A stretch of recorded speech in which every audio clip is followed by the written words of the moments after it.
Hi, I'm Joseph Woo, and I'm a philosophy graduate student at the University of Cambridge. In this video, I'll explain the straw man fallacy, an informal fallacy that comes up all the time. Let's start off with an example to see how it works. Suppose my friend Maureen presents the following argument. Premise 1. Advertisements for beer encourage underage drinking. Premise 2. Underage drinking often has negative consequences.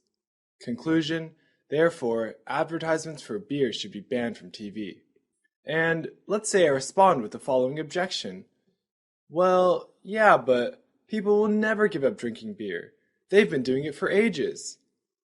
Is this a good response to Maureen's argument? No, because Maureen never claims it would be a good idea to give up drinking beer. That's not her argument at all.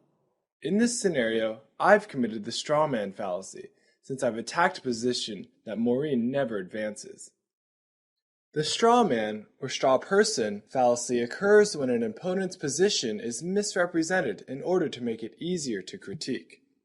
Just like how a man made of straw is intended to resemble an actual man, a straw man fallacy occurs when an opponent's position is presented in a way that resembles the original claim, but is not the actual claim advanced.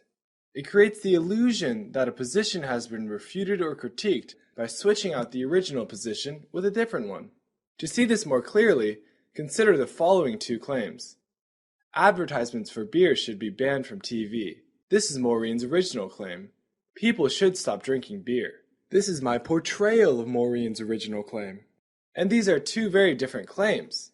Maureen only endorses the first one based on our conversation. However, my objection is to the second claim, which is much easier to refute. This is because the second claim is a very extreme view. It would take a lot of good arguments to convince others that people should stop drinking beer. But in our argument, I have improperly attributed this extreme view to Maureen, and then proceeded to attack it. Since this claim is much easier to refute than her original claim, I have committed the straw man fallacy. The general structure of straw man fallacies goes like this. First, person 1 advances position X. Second, person 2 presents a distorted version of position X. Let's call this position Y. Third, person 2 attacks position Y. And fourth, person 2 concludes that position X is false. In the straw man fallacy we've just considered, the original view is exaggerated to a very extreme view and then attacked. But there are other ways in which a position can be misrepresented as well. Sometimes, a position can be oversimplified to the point of being absurd. Here's an example of that. Suppose my friend Gio presents the following argument. Premise 1. The theory of evolution says that humans are no different from apes. Premise 2. Humans are different from apes because humans are obviously smarter. Conclusion. Therefore, the theory of evolution is false. Is this a good argument?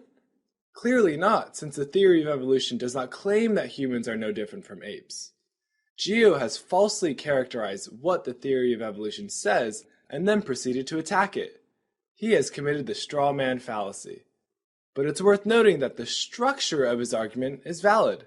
So for anyone not familiar with evolutionary theory, it might seem as if Gio has provided a good argument against evolution. And this is why straw man fallacies can often be difficult to spot. The straw man fallacy is prevalent in politics as well, and it is not just used to misrepresent an opponent's position. Often, straw men are set up to distract people from difficult topics that politicians want to avoid.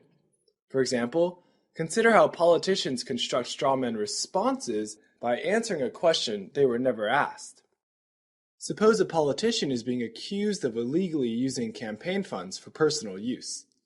Let's say a reporter asks the politician directly, "So, did you or did you not use campaign funds for personal spending?"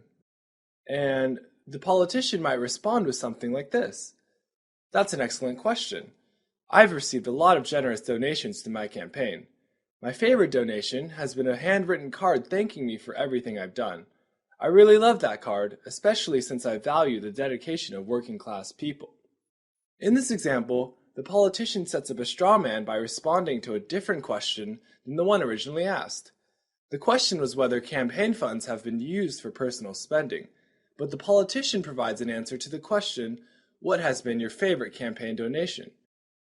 This is a much easier question to answer, and it allows the politician to avoid answering the original question while also portraying himself or herself positively. Strawman fallacies are everywhere, and you've probably come across variations of the examples presented here in your everyday life. Sometimes, strawman fallacies are intentional, which is often the case in politics. But other times, they are unintentional, like when someone genuinely misunderstands an opponent's claim. In order to keep discussions productive, it is important to grasp the exact position being advanced before proceeding to attack it. Otherwise, you may be guilty of committing the strawman fallacy.